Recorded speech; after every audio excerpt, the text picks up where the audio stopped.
Delhi NCR is suffering so badly, like so badly. I just came back from my hometown here. जब हम plane में थे, right, तो captain ने announce किया था दैट दिल्ली के अंदर विजिबिलिटी बहुत लो है because of the onset of winters, right. All right, उसके बाद भी लैंडेड एंड देन बैगेज लेने के लिए हम गए उधर, और फिर वहाँ से जब मैंने एग्जिट किया, my eyes started like I don't know becoming watery, and मुझे जलन होने लगा। कोई ऐसे ठंड नहीं लग रही थी, but you can see the visibility.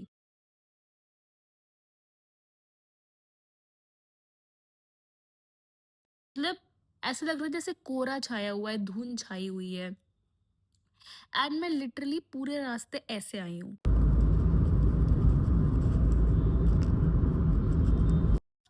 ये जो पूरा केस है ना, ये हर विंटर के टाइम पर होता है। मतलब वैसे तो all round the year Delhi का AQI बुरा रहता है, but as the early onset of winters ये बहुत ज़्यादा कंडीशन वर्स हो जाती है। Number one reason is of course stubble burning. पूरे नॉर्थ बेल्ट के अंदर जितने भी फार्मर्स हैं वो पराली जलाते हैं, जिसकी वजह से Delhi is not able to breathe. अब मुझे नहीं पता कि ये जब हर साल होता है, ये हर साल की बात है, तो इसका कोई सोल्यूशन क्यों नहीं निकला है अभी तक। दूसरी चीज़, विंटर्स की वजह से आपका जो है टेम्परेचर इन्वर्जन हो जाता है। टेम्परेचर इन्वर्जन वो कंडीशन होती है जहाँ पर नीचे का जो टेम्परेचर है, जहाँ पर हम रह रहे, वहाँ का टेम्परेचर कम हो जाता है एज कम्पेयर टू थोड़ी सी ऊपर की लेयर, क्योंकि वार्म लेयर बन जाती है वो, जिसको हम टेम्परेचर इन्वर्जन कहते हैं। इस वार्म लेयर के बनने की वजह से जितनी भी आपके पोल्यूटेंट्स होते हैं वो ऊपर नहीं जा पाते, मतलब वर्टिकल मिक्सिंग नहीं हो पाती है, जिसकी वजह से सारा पोल्यूशन जो है वो लो लाइंग एरियाज पे रहता है।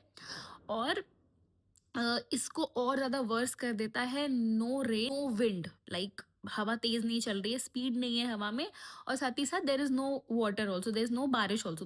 तो जो पर्टिकुलेट मैटर है वो सस्पेंडेड रहते हैं आपके एयर के अंदर, और ये पर्टिकुलेट मैटर छोटे होते हैं, लाइक PM2.5 एंड PM10, कि इन्हीं की वजह से बेसिकली AQI आपका बढ़ता है।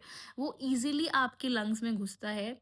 और डेटा भी आया कि अगर आपसे हो सके तो 6-7 हफ्तों के लिए दिल्ली NCR छोड़ दीजिए। बट हम जैसे लोग कैसे छोड़ सकते हैं, हमारा जॉब है, सब कुछ है, राइट। और जो यहाँ के रेसिडेंट्स हैं वो तो नहीं छोड़ सकते ना, ऑफ कोर्स। तो बेसिकली बात ये है कि पोल्यूशन का लेवल इतना ज़्यादा हाई है दिल्ली में, और ये हर विंटर होता है, और यही सारे रीजंस है जो मैंने अभी आपको बताया है। बट प्रॉब्लम ये है कि हम इसके सोल्यूशन पर नहीं जा रहे। मतलब एयर फिल्टर घर में लगा लेना सोल्यूशन नहीं है, दिल्ली 6 से 7 हफ्तों के लिए छोड़ देना सोल्यूशन नहीं है। ये हम सोल्यूशन की बात नहीं कर रहे, हम भागने की बात कर रहे हैं चीज़ों से। So we have to find out the solution. Let me know in the comment section also कि आपको क्या लगता है, क्या एक सस्टेनेबल फ्यूचर के लिए हम क्या चीज़ें और बेहतर तरीके से कर सकते हैं। So yeah, action needs to be taken. It's like Delhi is cooked.